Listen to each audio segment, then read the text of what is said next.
Ben voilà les gars, la bronca des supporters, elle est pas imméritée. Ça fait trop longtemps que ça dure. On est incapable de venir à bout, de gagner face à une équipe de Metz très faible. Et ça commence à devenir inquiétant.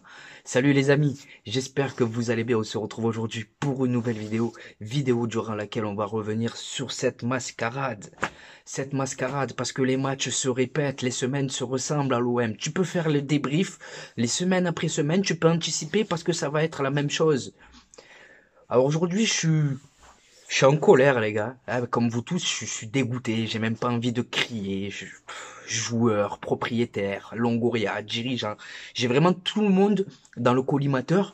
Et hier soir, après la rencontre, si j'étais dans le vestiaire avec les joueurs, les gars, je peux vous garantir que ça serait parti en couille. Ça serait parti en couille. Je me serais battu avec tout le monde. Voilà. Alors, on va faire le petit point chiffre. On va parler statistiques. Yeah. Alors cette saison, face au FC Metz, en championnat, on a réussi l'exploit de prendre 2 points sur 6 possibles. Souvenez-vous que durant le match aller, on avait joué en supériorité numérique face à cette même équipe de Metz et on n'avait pas su gagner. On n'avait pas su reprendre les 3 points. Pour moi, c'est impardonnable de ne pas battre une équipe aussi nulle. L'OM n'avance plus, on ne gagne plus, toujours pas la moindre victoire depuis le 17 décembre 2023, les gars. Je sais pas si on se rend compte. Le seul match qu'on a gagné cette saison, c'est le match face à Thionville. Des gens comme toi et moi, des gens qui, c'est des bouchers, c'est des préparateurs de commandes, c'est pas des joueurs de ballon, ça leur manquait de respect, hein. Donc là, ça commence à devenir inquiétant. Metz, les gars, toujours pour parler chiffres, hein, pour vous donner une ordre d'idée. Je dis pas qu'ils sont nuls parce que je ne les aime pas, mais parce que c'est factuel. Metz, c'était leurs 7 derniers matchs, 7 défaites. J'ai pas dit une défaite, 2 défaites ou 3 défaites. Metz, sur leurs 7 derniers matchs, ils n'ont pas gagné que des défaites contre Clermont, contre Lorient, contre Montpellier. Et nous, au Vélodrome, grosse force aux supporters, hein, parce qu'ils avant de siffler, ils ont donné de la voix. Voilà, c'est toujours les seuls à être à la hauteur dans ce club depuis trop longtemps. Donc Metz, qui restait sur 7 matchs, 7 défaites, ils avaient pas fait pire, les gars, depuis la saison 1945. Donc en gros, tu joues la pire équipe du FC Metz depuis le 20e et 21e siècle. Pour pas être totalement incohérent, on va pas se mentir, il y a eu du mieux. Au niveau de l'état d'esprit, on a vu des joueurs qui se sont battus, on a vu des joueurs qui ont gagné des duels, mais par contre, il y a quelque chose qui est flagrant, qui se voit gros comme une patate. Devant, on manque de talent offensif. Devant, on manque de qualité. On ne peut pas, c'est pas possible de manquer autant de justesse technique, que ce soit dans la dernière passe, que ce soit dans le dernier geste, que ce soit dans la finition. Quand tu parviens à exister dans la rencontre, quand tu parviens à créer le déséquilibre, tu joues pas proprement, tu joues pas juste, tu joues jamais dans le bon tempo. Iliman Ndiaye, j'y arrive pas. J'y arrive pas, tu repasses en 4-3-3, ce vieux 4-3-3, ben, mise sur Ismaïla Sarr. Tu sais pas, il revient d'une bonne Coupe d'Afrique des Nations, tu sais pas, peut-être qu'il a eu le déclic, mais ça peut pas être pire qu'Iliman Ndiaye. Alors lui, les gars, il me frustre. Il me frustre parce que tu sens que, mais non, c'est pas tranchant, c'est pas décisif, les gars. Hein? Hier, c'est pas normal que, quand cette équipe du FC Metz, elle a décidé de pousser un coup d'accélérateur, elle est venue, elle a égalisé, normal. Normal, ils ont été ambitieux. Alors la première mi-temps, ils ont posé le bus, mais quand ils ont voulu égaliser, ils ont joué, ils t'ont mis en difficulté, et ils ont égalisé sur une... On n'a pas le droit de prendre des buts comme ça. Voilà. Hein. Et qu'on me dise pas, les gars, le carton rouge. Hein. Le carton rouge, Gigot, il est stupide, faut qu'on en parle. Il est marseillais, il aime le club, j'aime l'homme, j'aime le joueur, mais il est trop limité, les gars. Au Balerdi, on l'a assassiné parce qu'il nous a coûté des points, mais Gigot, depuis son arrivée, c'est la même chose. Alors bien sûr, c'est un guerrier, bien sûr, tu peux pas t'en passer à l'heure actuelle. Mais va falloir qu'il s'achète un cerveau. Il a pas de QI footballistique, les gars. Je suis désolé d'être aussi dur, hein, mais c'est la vérité. C'est un boucher. En championnat, c'est le 2e joueur qui reçoit le plus de cartons. Donc, calme, frérot. Calme ton agressivité. Joue avec plus de lucidité. Essaye Fais marcher ton cerveau. Donc ouais, le carton rouge, moi les gars, je vous le dis, c'est pas une excuse. Voilà, c'est pas une excuse parce que avant de prendre le carton rouge, tu dois marquer un but, tu dois marquer 2, 3, 4 buts et même quand tu joues en infériorité numérique face à cette équipe du FC Metz, tu dois être capable de gagner à domicile. Qu'on arrête les conneries les gars. Qu'on arrête les conneries, putain de merde, c'est pas possible. C'est pas possible d'être aussi frustrant. Gattuso, on le sait que t'es limité, on le sait que t'es pas un entraîneur. Mais frérot, applique-toi, concentre-toi. Les choix, le 4-3-3, c'est pas possible.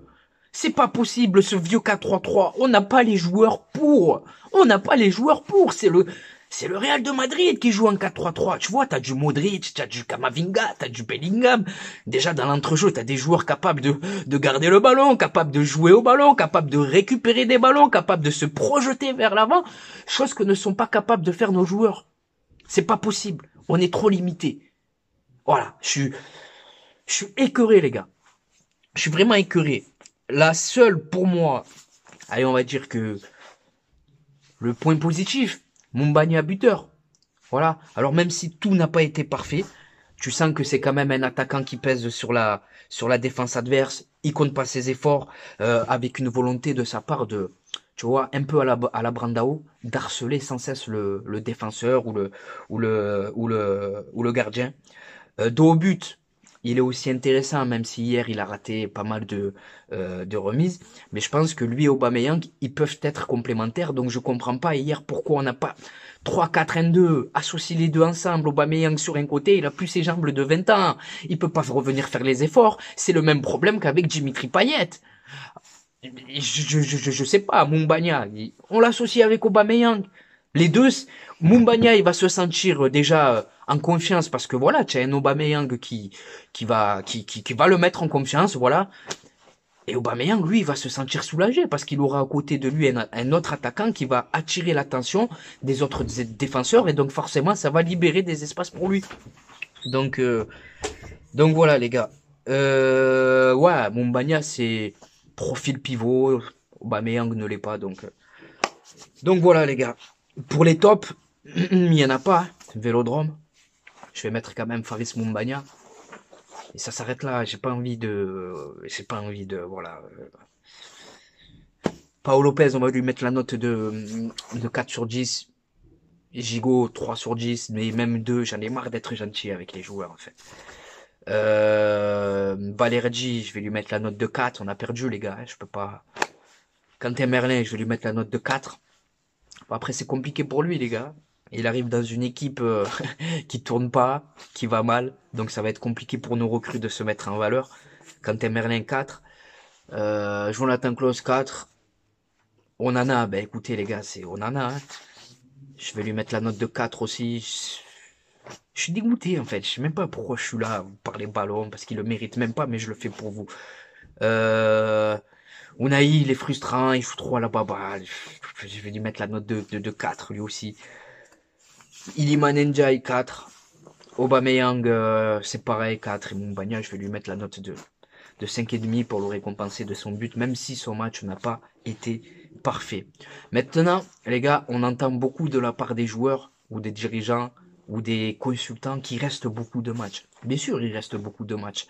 Mais dans ces beaucoup de matchs, il y a le Paris Saint-Germain, il y a Nice, il y a Brest, il y a Lille, hein, il y a beaucoup d'équipes du haut de tableau. Donc je ne suis pas du tout optimiste pour la suite de la saison. Je préfère être clair, net et précis. Cette OM-là ne m'inspire pas confiance. Cette OM-là ne dégage aucune émotion. Cette équipe-là, elle ne m'inspire rien. Mais vraiment rien, les gars. Rien. J'ai une pensée pour toutes les personnes qui m'ont envoyé aussi des messages pour me dire, voilà, je vais aller au stade, je vais faire 1h30 de route, 2 heures. Grosse force à vous, les gars. Voilà. Grosse force à vous. Et je voulais parler de quelque chose, mais je sais plus.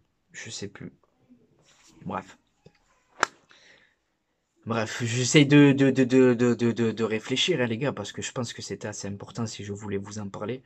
Mais voilà. En tout cas, ouais, les réunions, les gars. Hein, des réunions, on en a fait. Mais j'ai l'impression que ça sert à rien avec eux. Si faire des réunions avec les supporters et les joueurs, ça faisait gagner des matchs et des trophées, ça se saurait. Cette réunion, elle est arrivée trop tard. J'ai l'impression qu'elle a été un peu trop... elle s'est passée un peu trop calmement. Je dis pas qu'il aurait fallu en arriver à la violence, mais véritablement mettre un vrai coup de pression.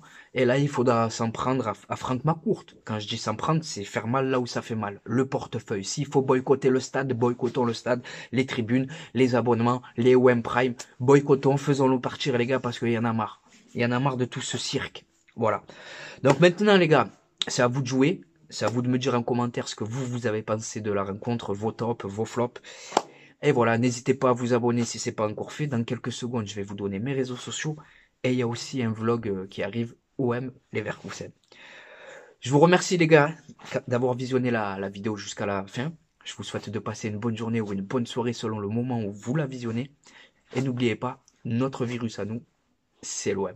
Ciao le sang. Instant réseaux sociaux, je vais vous donner mes réseaux sociaux, voilà, comme je viens de le dire. Donc ça me permet d'être beaucoup plus proche de vous les gars, ça me permet de savoir ce que vous pensez sur YouTube, c'est moi qui parle, tandis que sur Snapchat, ça me permet de savoir ce que vous pensez sur Snapchat. Je filme ma vie, les infos de l'OM, les bons plans maillot les gars, le bon plan maillot, 26 € le maillot de l'Olympique de Marseille, 10% de réduction avec mon code promo TPAMS.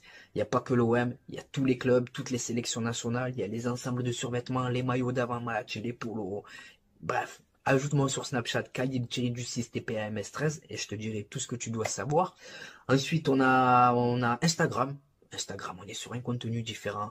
C'est moi et ma grosse tête au Vélodrome, devant le Vélodrome, avec des joueurs que j'ai pu approcher en photo, en vacances notamment, donc TPAMS 13. On a Twitter, où sur Twitter, j'ai réagi à chaud sur l'actualité olympienne et sur l'actualité footballistique, donc c'est TPAMS 13 13 13. Et enfin, pour conclure, on a TikTok, où c'est touche pas à mon stade, tout attaché. Donc voilà les amis, c'est pour vous, c'est cadeau. Maintenant c'est à vous de jouer, c'est à vous de contribuer au référencement de cette vidéo en la likant, en vous abonnant et surtout en me disant ce que vous pensez de tout ça en commentaire. C'était Khalilé de Touche pas à mon stade. Je vous souhaite de passer une bonne journée ou une bonne soirée selon le moment où vous visionnez cette vidéo. Et n'oubliez pas les amis, notre virus à nous, c'est l'OM. Ciao les amis. Bon match à la famille. Et bonjour à vous supporters marseillais, supportrices marseillaises, j'espère que vous allez bien. On se retrouve aujourd'hui pour une nouvelle vidéo et pas n'importe quelle vidéo. 24 heures dans la peau d'un supporter marseillais et comme vous pouvez le voir, aujourd'hui le cadre il est tout simplement magnifique. Bien accompagné en attendant le match explosif qui nous attend de ce soir, Olympique de Marseille, Bayer Leverkusen. Donc au programme les amis, là on se rafraîchit, on s'hydrate bien entendu. Et juste après, direction le Vélodrome pour vous faire vivre l'ambiance exceptionnelle qui nous attend ce soir. Dans le stade Vélodrome, il y a une marée les gars, il y a une marée, c'est impressionnant. Le retour de l'Olympique de Marseille, Adel, t'en penses quoi? Allez l'OM les gars, tout simplement. Regardez, légende olympienne les amis, monsieur Charles de Bonneau. Et regardez les amis comme il est accueillant, fait la photo avec tout le monde. Hein. Normal. Un mot pour le mercato. Le mercato pour l'instant est extraordinaire. On peut faire confiance aux dirigeants. Oui. Ce qu'il y a de certain, c'est qu'il y a d'autres joueurs qui vont arriver. Oh, merci, merci. Et encore merci pour tout ce que tu as pu faire pour l'Olympique de Marseille. C'est normal. Exceptionnel les gars. La légende de Charles de Bonneau avec une grosse info mercato. Et là, il n'y a rien. Info mercato carrément. Il a annoncé 2 grosses arrivées encore les gars, vous l'avez entendu. Les amis, c'est là que tout se passe. C'est là que tout se passe les amis. Le Vélodrome. De retour à la maison les gars. Exceptionnel. Exceptionnel. La ferveur du rêve marseillais. Allez, on ratapoue.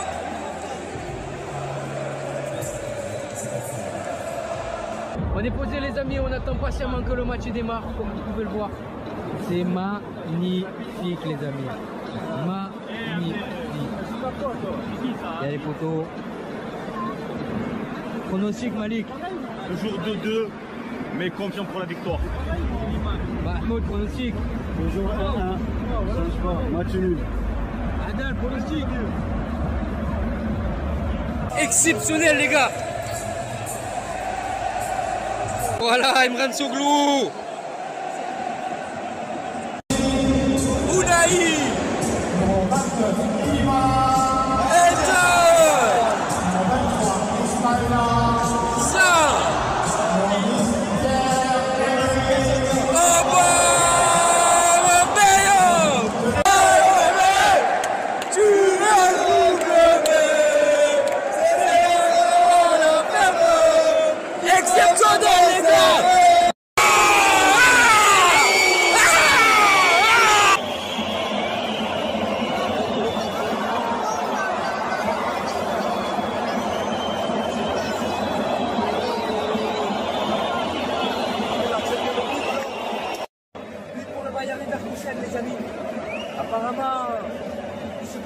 de Paul Lopez, à voir.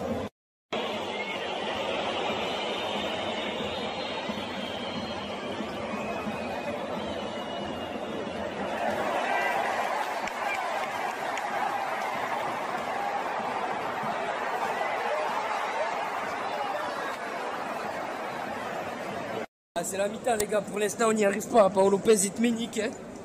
Paul Lopez il te met nique. Défensivement c'est fragile. Offensivement, bon, il y a 2-3 choses intéressantes.